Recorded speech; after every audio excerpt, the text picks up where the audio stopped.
بسم الله. Now ايه اللي ممكن واحد زيي يعمله علشان يساهم في عملية استرجاع وإعادة إحياء اللغة بتاعتنا وأجزاء من الثقافة بتاعتنا؟ لأن طبعا اللي احنا مرينا بيه حزين، كتير من الاحتلالات وكتير من الاستعمارات وحروب إلخ، ومهما عملنا دلوقتي مش هنعرف نرجع نعيش بنفس الطريقة بالظبط اللي احنا كنا عايشين بيها قبل كده. الزمن بيتحرك لقدام ما بيرجعش، بس في حاجات نقدر نستعيدها ومحتاجينها، زي يعني عوامل الهوية بتاعتنا، زي ما قلت في الفيديو اللي فات، اللغة وبعض الجوانب من الثقافة والعلوم والفن. فايه اللي واحد زيي ممكن يعمله علشان يساهم في العملية دي؟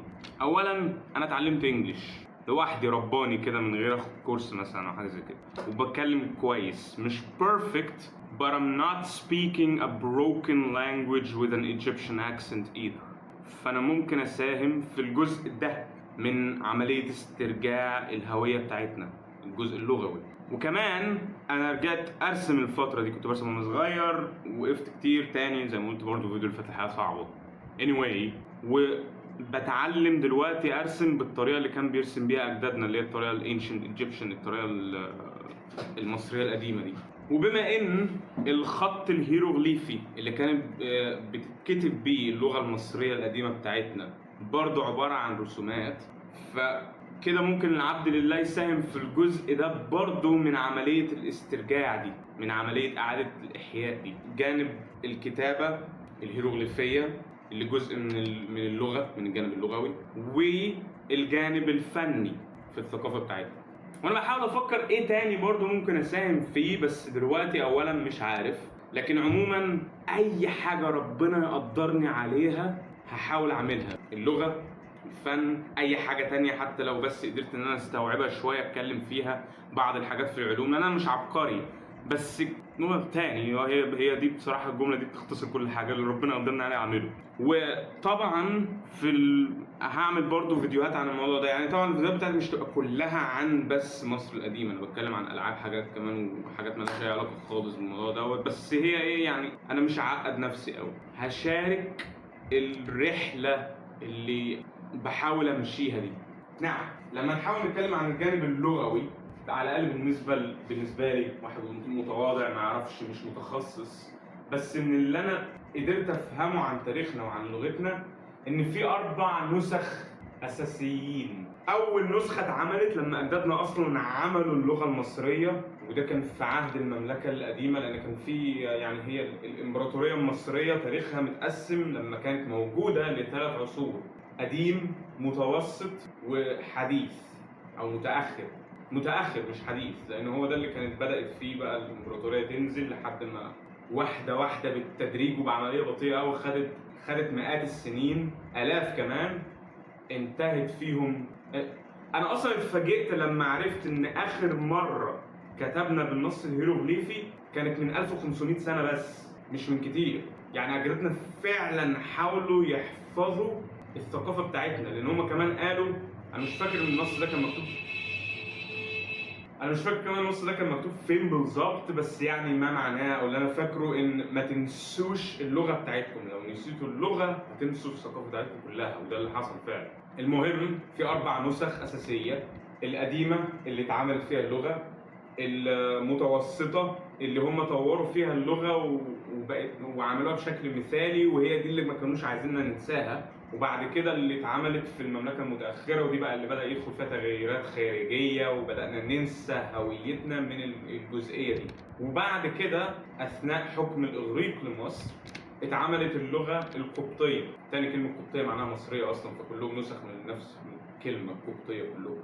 المهم، بس دي خليط ما بين الإغريقية والمصرية، فمش بتتكتب بنفس الحروف الهيروغليفية والهيراتيقية.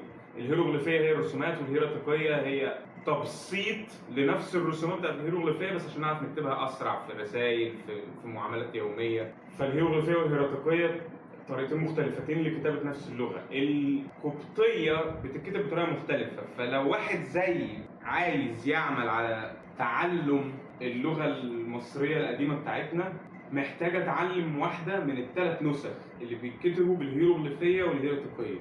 اللي انا فهمته ان علماء المصريات حاليا شايفين، سواء اجانب او مصريين كلهم شايفين ان الميدل ايجيبشن اللي كانت موجوده في الامبراطوريه المتوسطه، في المملكه المتوسطه، في العصر المتوسط او ايا كان، دي احسن نسخه من اللغه بتاعتها. في الامبراطوريه القديمه هم عملوا اللغه، وفي المتوسطه طوروها لاحسن نسخه ممكن تبقى موجوده، وعملوا القواعد اللي المفروض بقيه اللغه تبقى ماشيه عليها لما تتطور باستمرار بعدين. لكن بما ان اللغه بتاعتنا ماتت خالص، فاحنا محتاجين برضو نستعيد اقدم نسخه خالص، اول نسخه، الاساسات. زي في اللغه العربيه مثلا المعجم، القواعد النحويه الاساسيه الاصليه كلها موجوده، حتى لما اللغه بتتطور ويبقى في كذا لهجه منها اساساتها ثابته وموجوده، وهي دي اللي اللغه بتتطور منها ولازم دايما ترجع لها. فلما اسمح لنفسي يعني ان انا احلم شويه هنا، احسن واجمل سيناريو هيبقى ان احنا نستعيد اقدم نسخه من اللغه، وبعد كده وفي نفس الوقت يعني نستعيد النسخه المتوسطه، ونهجر النسخه اللي كانت في العصور المتاخره علشان تطورها حصل بشكل غلط، لانها اتخلطت بحاجات من بره، ما اتطورتش باللسان المصري بس. القصد حجر الاساس، القواعد القديمه زي الشعر الجاهلي يعني كده. التطور اللي وصلت ليه في العصور المتوسطه، في المملكه المتوسطه، اللي كان المفروض لو فلنفترض ان احنا ما استعمرناش خالص وفضلنا ماشيين على خط ثابت، كانت كنا هنبقى بنفضل بنكتب بالهيروغليفيه لحد دلوقتي، بس كان هيبقى فيه زي ما كانوا بيعملوا تعمل حروف هيروغليفيه جديده اثناء ما حياتك بتتطور للحاجات برضو اللي حواليك. يعني مثلا كانت الطياره هيبقى ليها حرف في الهيروغليفيه، الكمبيوتر، الموبايل، العربيه، ده اللي انا بتكلم فيه، اللي هو اللغه كانت هتتطور بشكل طبيعي بس ما تتنسيش او تتمحي ابدا. كان الخط الهيراتيقي هيتطور برضو، اللي هو الكتابه بسرعه، عامل زي ايه في اللغه العربيه خط الرقعه، لكن كان هيبقى شكله بقى احسن بسبب التطور التكنولوجي والحداثه وكده. والهيروغليفيه كانت برضو تبقى موجوده الاثنين، يعني الشعب كان يبقى ايه بشكل سريع يكتب بالهيراتيقيه، ولما يجي بقى يقعد بمزاج وفي وقت يبقى يكتب النصوص بالهيروغليفيه ويرسم براحته بقى. بس طبعا الحياه مش مثاليه، ولا حجر الاساس ولا النسخة المثالية اللي هم عملوها في المملكة المتوسطة كاملة. من برضو اللي أنا فهمته إن علماء المصريات حاليا أكبر قدر هم عارفينه من الترجمة والمعاني والكلمات يعني هو عن النسخة المتوسطة دي. علشان ما أعقدش برضو نفسي، أحاول أفكر كده إزاي أصلا اتعلمت اللغة الإنجليزية، لأن واحدة من الحاجات اللي ناس كتير هنا مع الأسف عالقة فيها من اللي بيحاولوا يتعلموا الإنجليش هي قواعد الجرامر، قواعد النحوية يعني. مع ان احنا مثلا في اللغه العربيه هنا بنعرف نقرا القران، بنفهم الخطب، احاديث، من غير ما نكون ضليعين في النحو. النحو واحده من اصعب المواد في المدارس اصلا دلوقتي. علشان تعرف تتعلم لغه تانية مش محتاج تفضل عالق في القواعد النحويه بتاعتها، محتاج بس الحروف، مخارج الالفاظ اللي موجوده فيها اللي مش موجوده في لغتك زي حرف البي، كلمات كتير، وطريقه الكلام، بس طريقه بناء الجمل.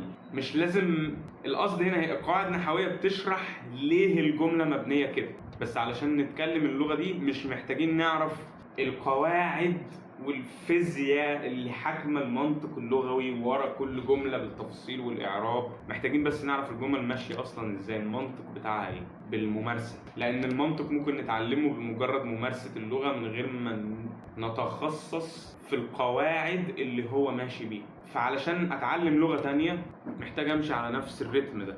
الحروف موجوده، الهيروغليفيه والهيراتيقيه، يعني اتعلم كل حرف هيروغليفي بيتكتب ازاي بالهيروغليفيه، النسخه الهيراتيقيه بتاعته ايه السريعه، نطقه ومعناه. الحروف الهيروغليفيه معانيها كتيره جدا، يعني في حروف بتعمل اصوات بس هو ليه صوت واحد بس، لكن معظمهم ليه صوت لما بيستخدم كجزء من كلمة، وليه صوت مختلف لما بيستعمل علشان معناه هو. يعني أظن مثلا الحرف اللي بيمثل شكل البق اسمه رن، لما بيكتب لوحده بيتنطق رن، لكن لما بيتحط في كلمة بيبقى ره بس، ر بس. زي حرف الره باللغة العربية مثلا بنقوله راء، لكن لما بيتحط في جملة بيعمل صوت ر بس، مش بيتنطق راء وبعد كده بقية الكلمة. يعني مثلا اسم رحمة ما بنقولوش راء أحمى، فده القصد.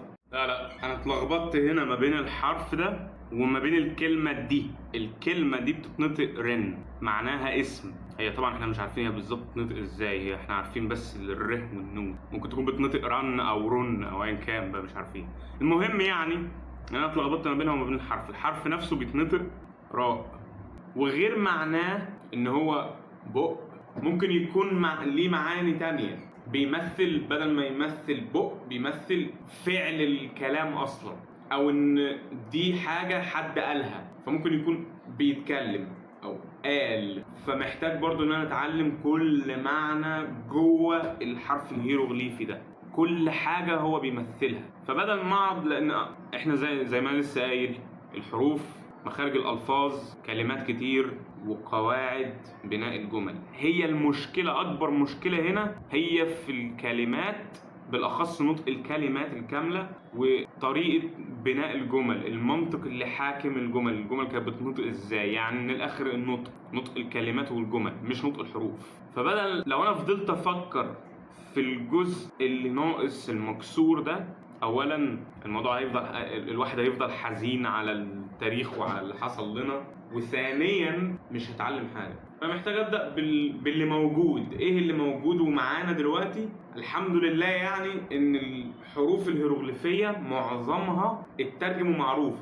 في حاجات هم مش عارفينها، في رموز هم مش عارفين الرمز ده اصلا الشكل ده ايه، وفي حاجات تانية هم عارفين الشكل ده ايه بس مش عارفين نطقه ايه او بيمثل ايه او معناه ايه او مقصود بيه ايه. فانا برضو المفروض اركز بس، او يعني على الاقل في حاجات احنا عارفينها، فاقدر ان انا اركز على دي واشوف الرحله عموما هتوصلني لفين، اشوف الموضوع هيوصلني لحد فين. بس زي ما لسه قايل من شويه، اللي ربنا قدرنا عليه هعمله، فربنا الحمد لله مقدرنا على الحته دي، فممكن اتعلم دي.